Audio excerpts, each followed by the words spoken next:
Hey everyone, have you ever felt like you're carrying around a lot of baggage in your life? Things that weigh you down and hold you back from really living?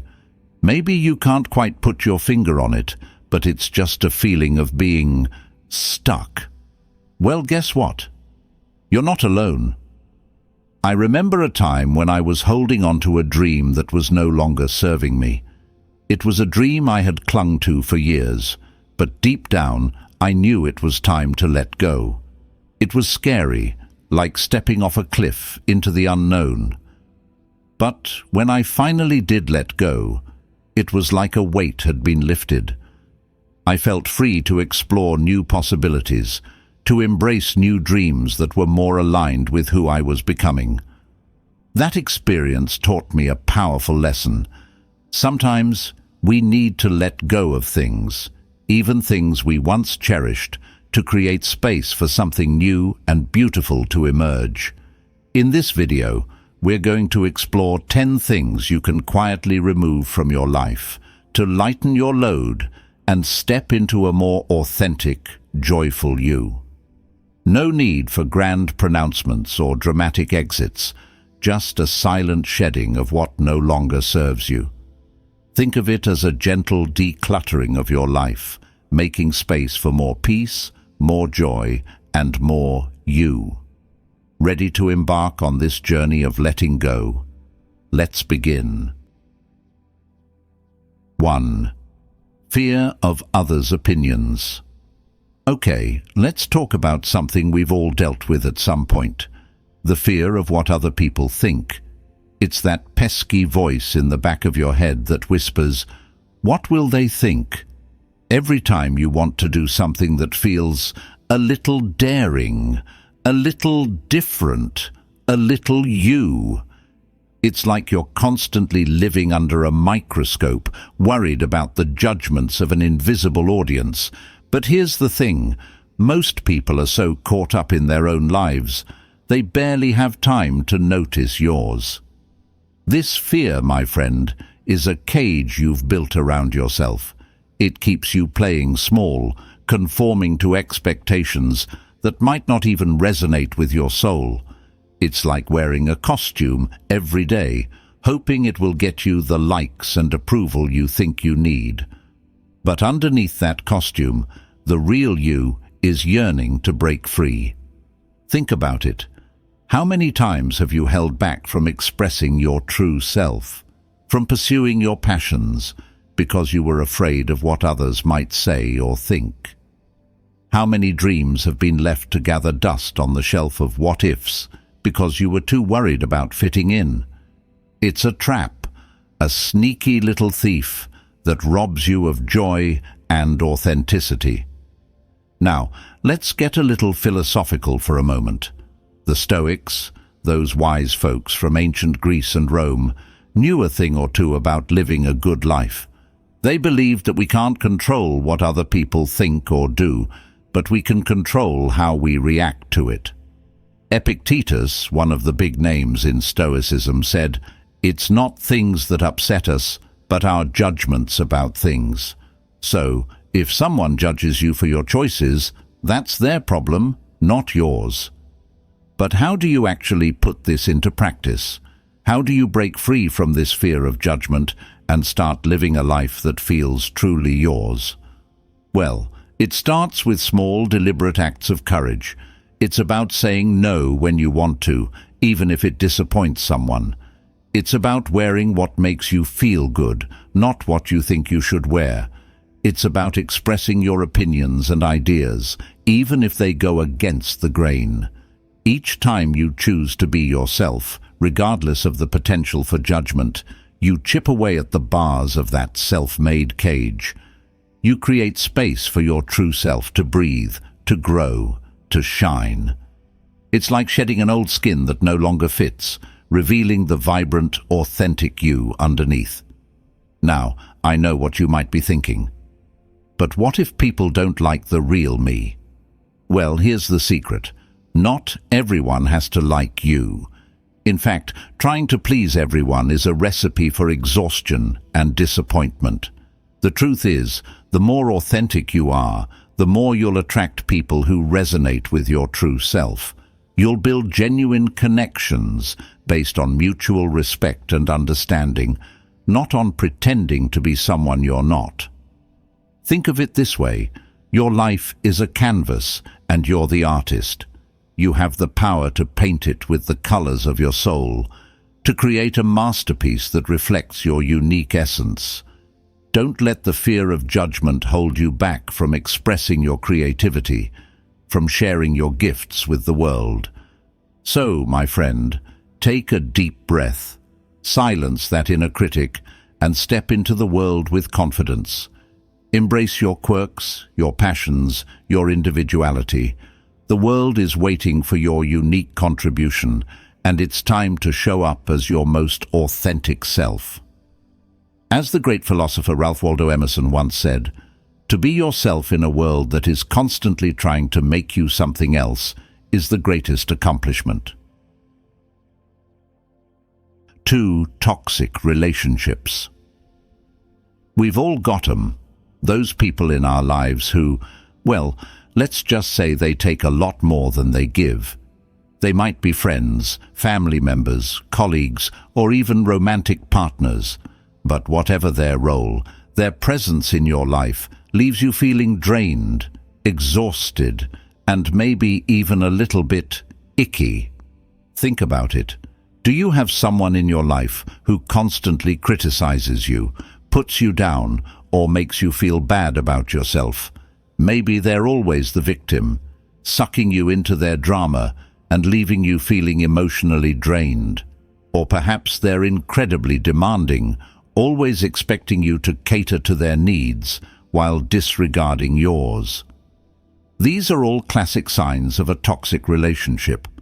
Now, I know what you might be thinking, but they're family, or they've been my friend forever. And I get it. It can be tough to distance yourself from people who have been in your life for a long time, even if they're not the best influence. But here's the thing. You deserve to be surrounded by people who lift you up, who inspire you, who make you feel good about yourself. You deserve relationships that are mutually supportive, respectful, and fulfilling. The ancient Greek philosopher Aristotle had a pretty cool idea about friendship. He believed that true friends should help each other become better versions of themselves. They should encourage your growth, challenge you to think differently, and support you in your pursuits. Does that sound like the kind of relationship you have with the people in your life? If not, it might be time to reevaluate those connections. Now, I'm not saying you need to cut everyone off completely. Sometimes, setting boundaries can be enough to create a healthier dynamic.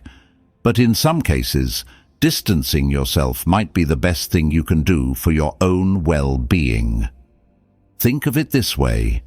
Your energy is precious. You only have a limited amount of it each day. Do you really want to spend it on people who leave you feeling depleted and discouraged? Or would you rather invest it in relationships that nourish your soul and inspire you to grow? Now, I know letting go of relationships can be tough, especially if they've been a part of your life for a long time. But trust me, it's worth it. When you free yourself from toxic connections, you create space for healthier, more fulfilling relationships to enter your life. So, how do you actually go about distancing yourself from these energy vampires? Well, it starts with recognizing the signs. Pay attention to how you feel after spending time with certain people. Do you feel energized and uplifted, or do you feel drained and depleted? Once you've identified the toxic relationships in your life, it's time to set some boundaries. This could involve limiting your contact with them, saying no to their requests, or even having an honest conversation about how their behavior is affecting you. And if all else fails, it might be time to walk away. I know that sounds harsh, but sometimes it's the best thing you can do for yourself. Remember, you're not responsible for other people's happiness, and you don't have to sacrifice your own well-being to maintain a relationship that's no longer serving you. Letting go of toxic relationships can be a painful process, but it's also incredibly liberating. It's like taking off a pair of shoes that are too tight and finally being able to breathe.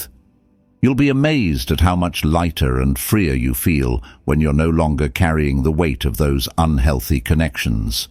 So, take a deep breath, trust your gut, and start creating a life filled with relationships that nourish your soul and inspire you to be your best self.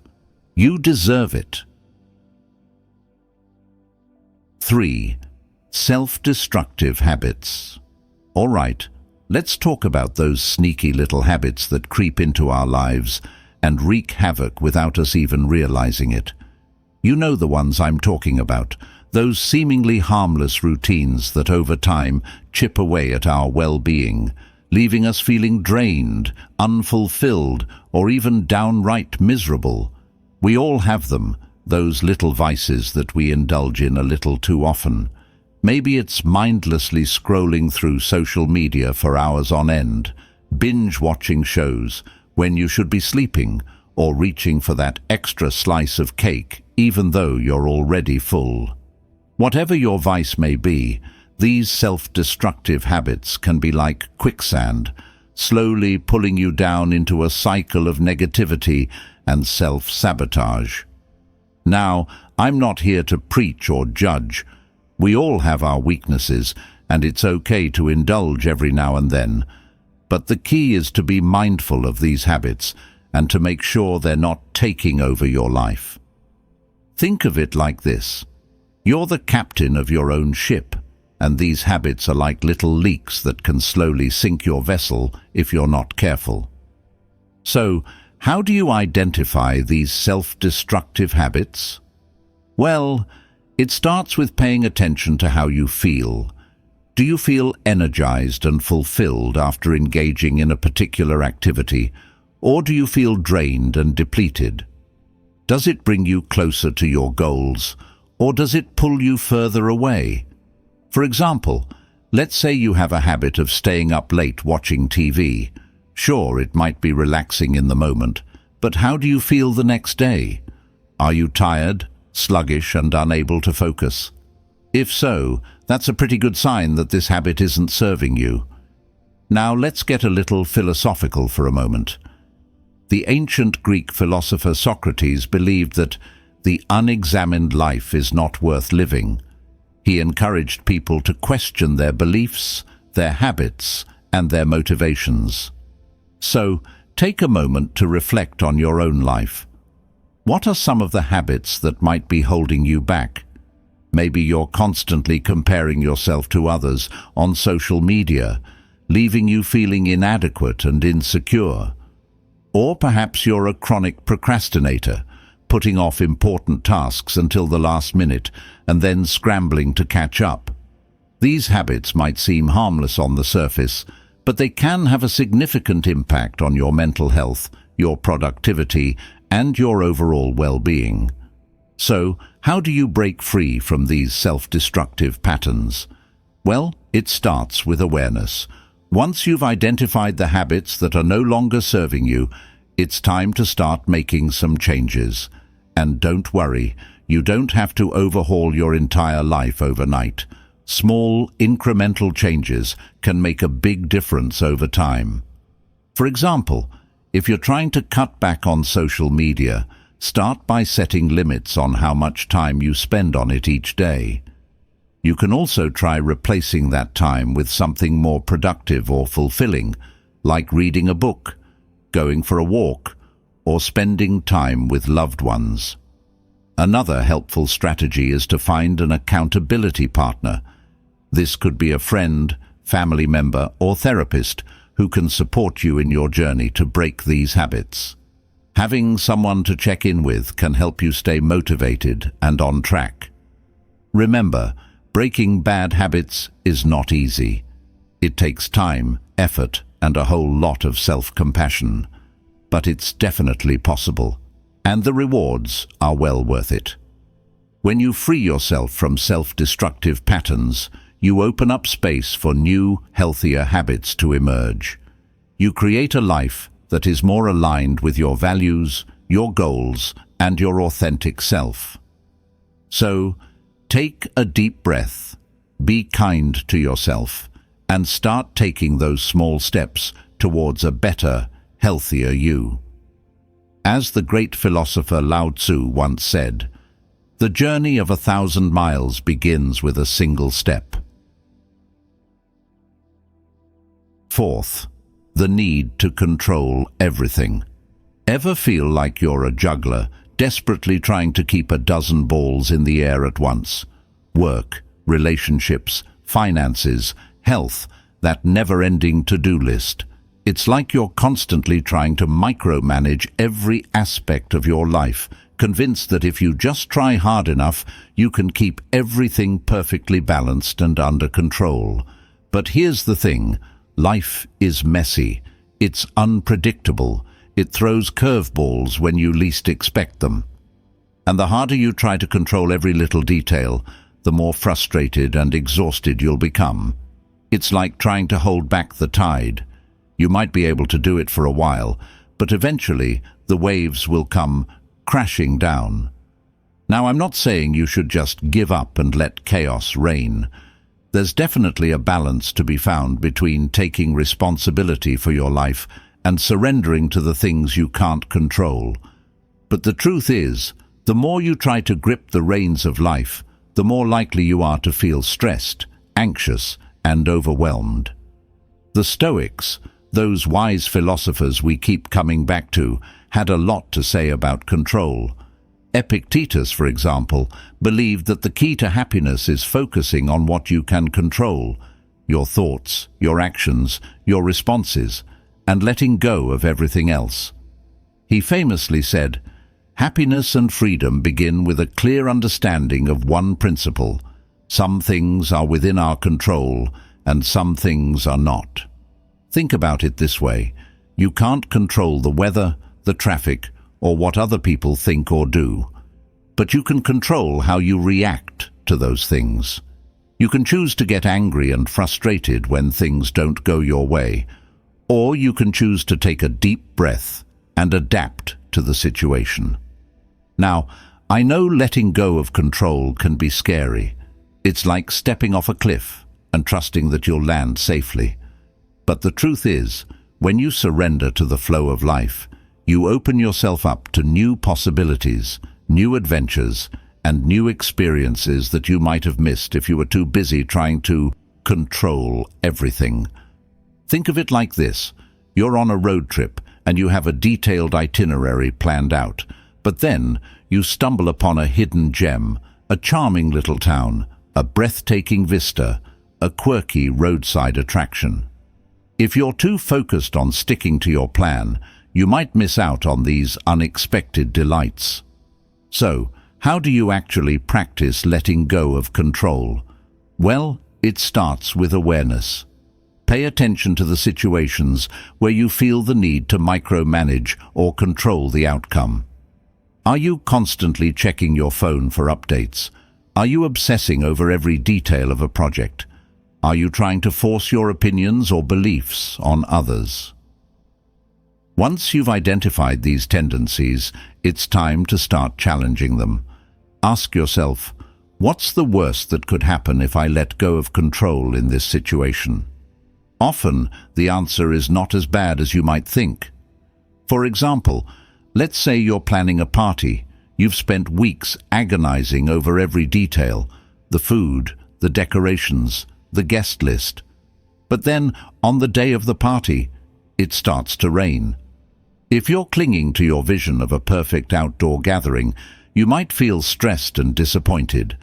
But if you can let go of control and embrace the unexpected, you might find that the rain adds a cozy, intimate vibe to your party. Letting go of control is not about being passive or giving up. It's about recognizing that you don't have to carry the weight of the world on your shoulders. It's about trusting that life will unfold as it should, even if it doesn't always go according to plan. So, my friend, take a deep breath and release the need to control every little thing. Embrace the uncertainty, the spontaneity, the adventure of life. As the great philosopher Alan Watts once said, "This is the real secret of life, to be completely engaged with what you are doing in the here and now, and instead of calling it work, realize it is play." 5. Unrealistic expectations. Okay, folks, let's talk about expectations. You know, those sneaky little things we carry around in our heads about how life should be, how people should act, and how we should feel. They're like those rose-colored glasses we sometimes wear, making everything seem brighter and better than it actually is. But here's the catch. When reality doesn't match up to our expectations, we end up feeling disappointed, frustrated, and even resentful. It's like ordering a 5-star gourmet meal and getting a greasy burger instead. Sure, the burger might be decent, but it's not what you were expecting, and it leaves you feeling a bit let down. The same thing happens in life when we cling to unrealistic expectations. We set ourselves up for disappointment and miss out on the beauty of what is. Now, I'm not saying you should become a pessimist and expect the worst from everything. There's definitely a place for optimism and hope. But it's important to be realistic about what you can control and what you can't. The Stoics, those wise philosophers we keep coming back to, had a lot to say about expectations. They believed that the key to happiness is accepting what is, rather than clinging to how we think things should be. Marcus Aurelius, the Roman emperor and Stoic philosopher, wrote in his Meditations, "You have power over your mind, not outside events. Realize this, and you will find strength." Think about it this way. You can't control the weather, the traffic, or whether your favorite team wins the game. But you can control how you react to those things. You can choose to get upset and frustrated when things don't go your way, or you can choose to accept the situation and move on. Now, I know it's not always easy to let go of expectations. We're often bombarded with messages telling us how we should look, how we should act, and what we should achieve. Social media, advertising, and even well-meaning friends and family can contribute to these unrealistic expectations. But here's the thing. Comparing yourself to others is a recipe for unhappiness. Everyone's journey is different, and what works for one person might not work for another. It's like comparing apples and oranges. They're both fruit, but they're completely different. So, how do you actually lower your expectations and start enjoying life more? Well, it starts with awareness. Pay attention to the situations where you feel yourself getting caught up in expectations.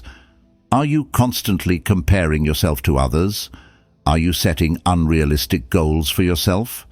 Are you expecting perfection from yourself or others? Once you've identified these tendencies, it's time to start challenging them. Ask yourself, are these expectations realistic? Are they helpful? Are they contributing to my happiness or my stress? For example, let's say you're planning a vacation. You've been dreaming of this trip for months, and you have a picture-perfect image in your mind of how it's going to be. But then, things don't go exactly as planned. The weather is bad, the hotel is not as nice as you expected, and you get into an argument with your travel companion. If you're clinging to your unrealistic expectations, you're going to be miserable. But if you can let go of those expectations and embrace the reality of the situation, you might still be able to enjoy your vacation. Maybe you'll discover a hidden gem of a restaurant, have a meaningful conversation with a local, or simply enjoy the opportunity to relax and recharge. Lowering your expectations is not about settling for less or giving up on your dreams. It's about creating a more realistic and balanced perspective on life. It's about appreciating the present moment for what it is, rather than dwelling on what it could or should be. So, my friend, take a deep breath and release those unrealistic expectations. Embrace the imperfections, the surprises, the detours that life throws your way. As the great philosopher Seneca once said, "True happiness is to enjoy the present, without anxious dependence upon the future, not to amuse ourselves with either hopes or fears, but to rest satisfied with what we have, which is sufficient. For he that is so wants nothing." The greatest blessings of mankind are within us and within our reach. A wise man is content with his lot, whatever it may be, without wishing for what he has not. 6. The need to always be right. Ever find yourself in a conversation where you're absolutely convinced you're right, and the other person is just, well, wrong? You know those moments where you're itching to jump in with a correction, a counter-argument, or a, well, actually. It's like you're in a verbal sparring match, and the only way to win is to prove your intellectual superiority. But here's the thing. Constantly needing to be right can be exhausting, not to mention a bit of a buzzkill for those around you. It can turn conversations into battles, relationships into power struggles, and life into a never-ending quest for validation. Now, I'm not saying you should never stand up for your beliefs or express your opinions. It's important to have convictions and to be able to articulate them, but there's a difference between confidently sharing your perspective and needing to dominate every conversation with your rightness. The ancient Greek philosopher Socrates was known for his relentless pursuit of truth, but he also understood the importance of humility and open-mindedness. He believed that true wisdom lies in recognizing how much you don't know. As he famously said, "The only true wisdom is in knowing you know nothing." Think about it this way. Every person you meet has their own unique experiences, perspectives, and beliefs. Even if you disagree with someone, there's always something to be learned from their point of view. It's like looking at a painting from different angles. Each perspective offers a different understanding of the artwork. So, how do you let go of this need to always be right? Well, it starts with cultivating a sense of curiosity. Instead of approaching conversations with the goal of proving your point, try to approach them with a genuine desire to understand the other person's perspective. Ask questions, listen actively, and be open to the possibility that you might learn something new. For example, let's say you're having a discussion about politics with a friend who has different views than you.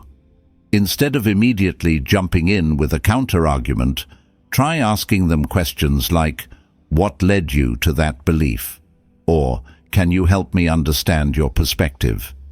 You might be surprised at what you learn, and you might even find some common ground. Another helpful strategy is to practice active listening. This means truly paying attention to what the other person is saying, without interrupting or formulating your response in your head. It's about trying to understand their point of view, even if you don't agree with it. And here's a little secret. Admitting you're wrong can actually be incredibly empowering. It shows that you're open to learning and growing, and it can strengthen your relationships by fostering trust and vulnerability. Think of it this way. Imagine you're on a hike with a group of friends. You're convinced you're on the right path, but then you realize you've been following the wrong trail. Instead of stubbornly insisting that you're right, you admit your mistake and allow the group to redirect you. This not only saves you time and energy, but it also shows your friends that you're willing to be wrong and that you value their input. Letting go of the need to always be right is not about becoming a pushover or abandoning your convictions. It's about cultivating humility, open-mindedness, and a willingness to learn from others. It's about recognizing that truth is often multifaceted and that there's always more to learn. So, my friend, take a deep breath and release the need to be right all the time. Embrace the beauty of diverse perspectives, the joy of learning, and the power of humility. As the great philosopher Voltaire once said, "Doubt is not a pleasant condition, but certainty is absurd." 7. Digital noise. All right, let's talk about the elephant in the room, or should I say, the smartphone in our hands. We live in a world that's constantly buzzing, pinging, and demanding our attention. Social media, news alerts, emails, instant messages. It's like we're plugged into a matrix of digital noise that never sleeps. Now, I'm not here to bash technology. It's an incredible tool that connects us, informs us, and entertains us. But let's be honest, it can also be a major distraction, pulling us away from the present moment and leaving us feeling scattered and unfulfilled. Think about it. How many times have you been out with friends or family, only to find yourself mindlessly scrolling through your phone? Or how about those moments when you're supposed to be relaxing and enjoying your downtime, but you can't resist the urge to check your email or social media just one more time? It's like we're addicted to the constant stimulation, the endless stream of information, the fear of missing out. But here's the thing, all that digital noise can drown out the subtle whispers of our own hearts, the quiet beauty of the world around us, the genuine connections with the people we love. The ancient Greek philosopher Epicurus believed that the key to happiness is finding pleasure in simple things, good food, good company, and a peaceful mind. He probably wouldn't have been a big fan of social media, with its constant comparisons, fleeting trends, and manufactured drama. Now, I'm not suggesting you throw your phone in the river and go live in a cave, but I do encourage you to become more mindful of your digital consumption. Ask yourself, is this technology serving me, or am I serving it? For example, if you find yourself mindlessly scrolling through social media for hours on end, try setting limits on how much time you spend on it each day. You can also try using apps that block distracting websites or notifications. Another helpful strategy is to create digital detox periods throughout your day. This could mean putting your phone away during meals, turning off notifications while you're working, or designating certain times of day as tech-free zones. Think of it this way: your attention is a precious resource. Every time you get sucked into the digital vortex, you're taking away from your ability to focus on what truly matters: your relationships, your work, your creativity, your well-being. So what can you do with all that reclaimed time and attention? Well, the possibilities are endless. You could spend more time in nature, connect with loved ones, pursue a hobby, read a book, or simply enjoy the quiet stillness of your own company. The French philosopher Blaise Pascal famously said, "All of humanity's problems stem from man's inability to sit quietly in a room alone." In today's world, that quote might need a slight update.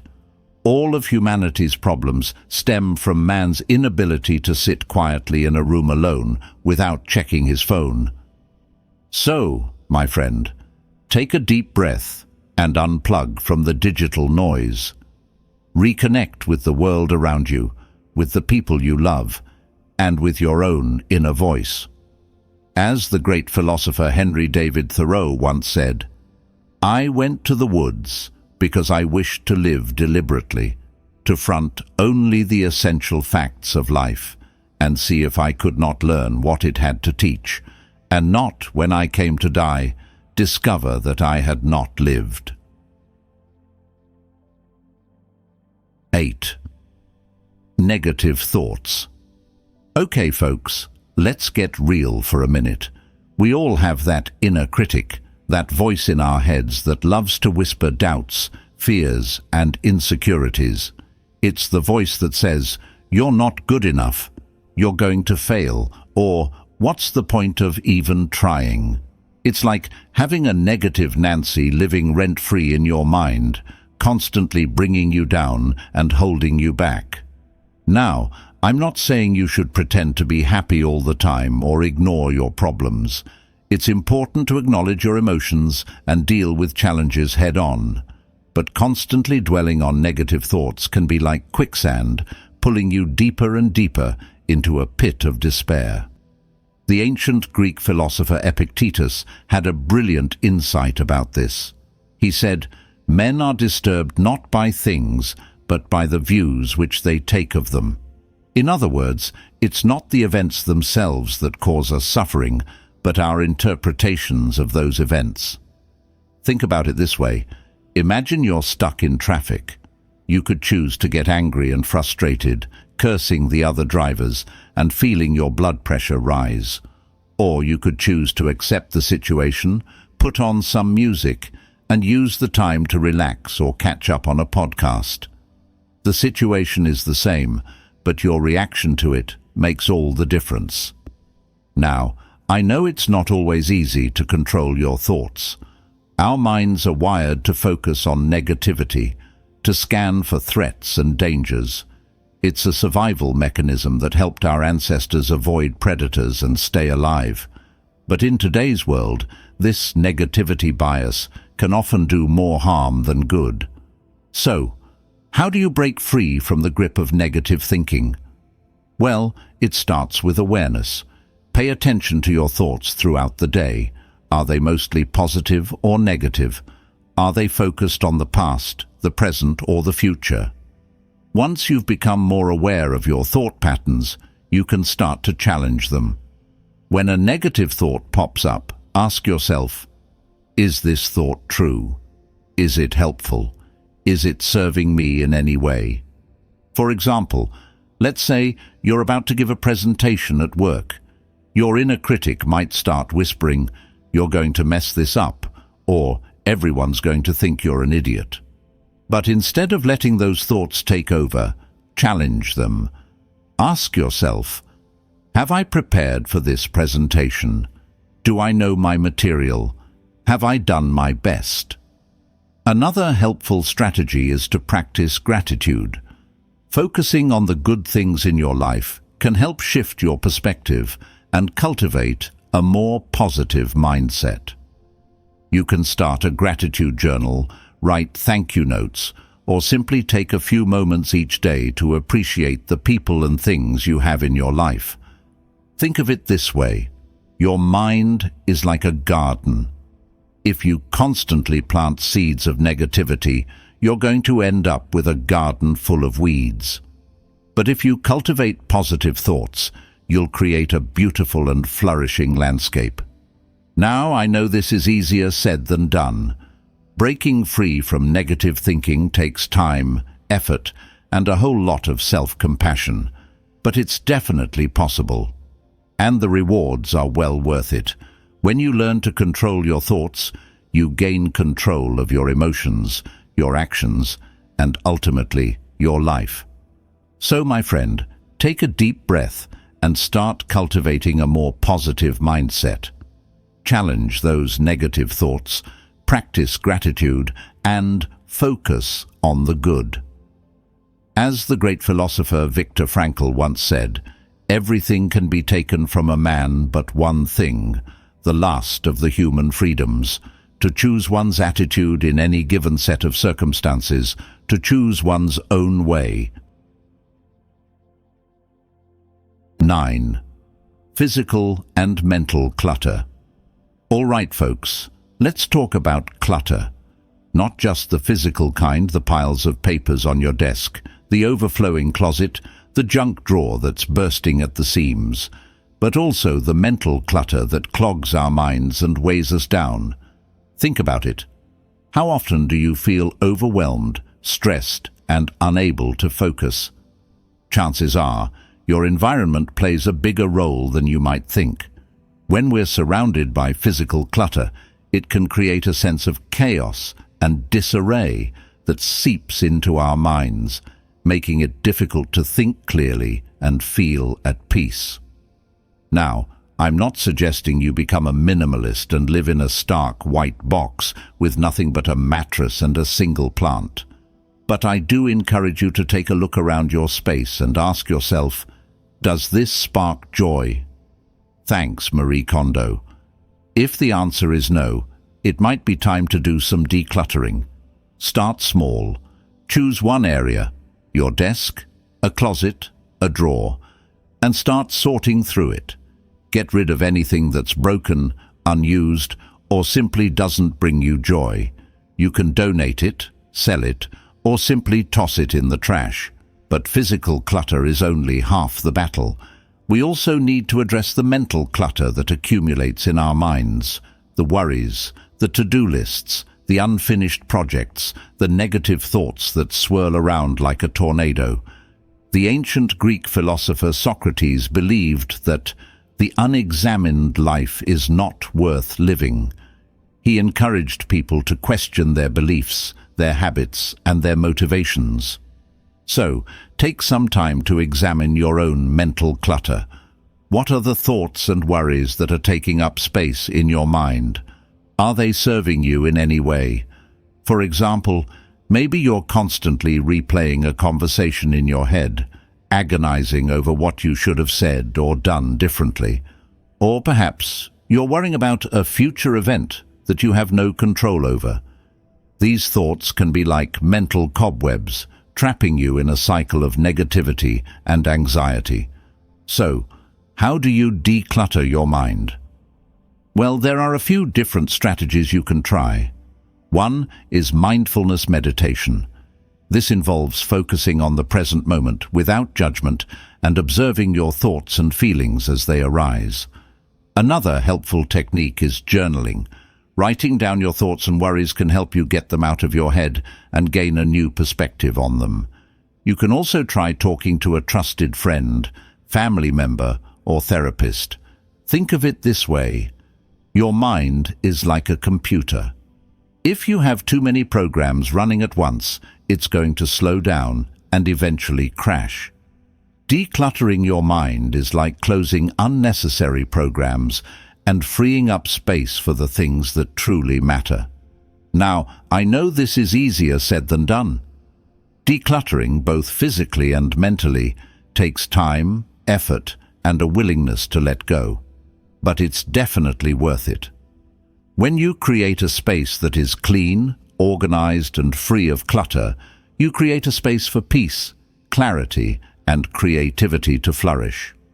So, my friend, take a deep breath and start decluttering. Clear out the physical clutter in your space and the mental clutter in your mind.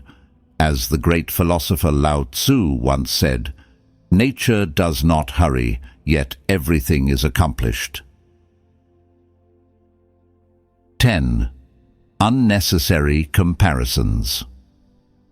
All right, folks, let's talk about comparison, that sneaky little thief of joy that loves to whisper in our ears, "You're not as good as," "You should be further along by now," or "Why can't you be more like?"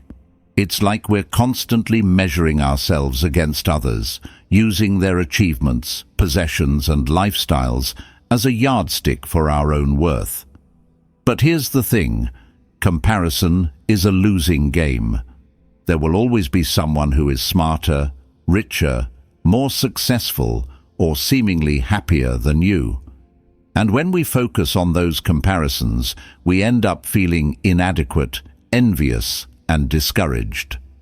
The ancient Greek philosopher Epictetus had a wise perspective on this.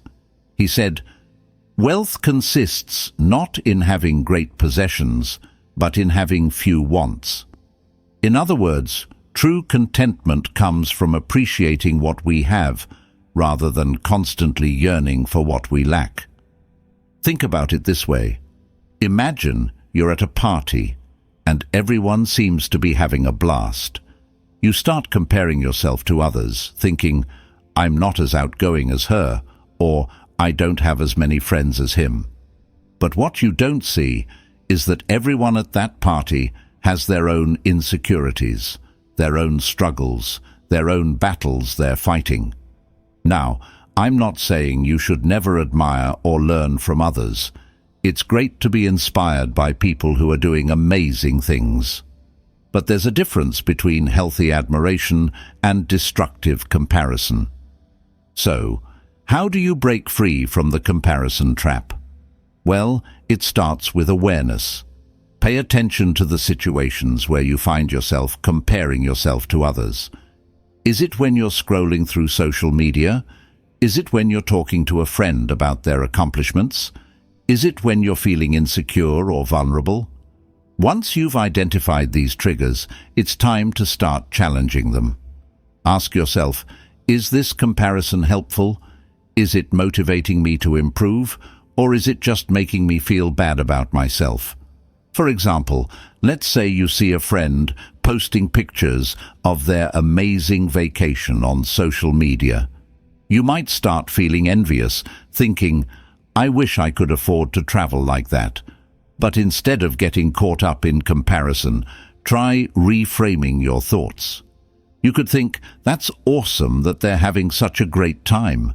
I'm happy for them, and I'm excited to plan my own adventure when the time is right. Another helpful strategy is to focus on your own journey. Everyone has their own unique path, their own strengths, their own challenges. Comparing yourself to others is like comparing apples and oranges. They're both fruit, but they're completely different. Think of it this way. Imagine you're running a race. Instead of looking around at the other runners and comparing your pace to theirs, focus on your own lane. Keep your eyes on the finish line and run your own race. Now, I know this is easier said than done. We live in a world that constantly bombards us with images of perfect lives, perfect bodies, and perfect relationships. It's easy to get caught up in the comparison game. But it's important to remember that those images are often carefully curated and don't reflect the full reality. So, my friend, take a deep breath and release those unnecessary comparisons. Focus on your own journey, your own strengths, your own progress. Celebrate your achievements, no matter how small they may seem. And remember, as the great philosopher Theodore Roosevelt once said, comparison is the thief of joy. And there you have it, folks. 10 things you can quietly remove from your life to create space for more peace, joy, and authenticity. It's not always easy to let go of old habits, beliefs, and relationships, but trust me, it's worth it. Remember, you are the author of your own story. You have the power to choose what you keep and what you let go of. So, take a deep breath, embrace the journey, and create a life that truly reflects your values and aspirations. Thank you so much for watching. If you enjoyed this episode, please give it a thumbs up, share it with your friends, and subscribe to Stoic Saga for more videos on Stoicism, self-improvement, and personal growth. See you soon.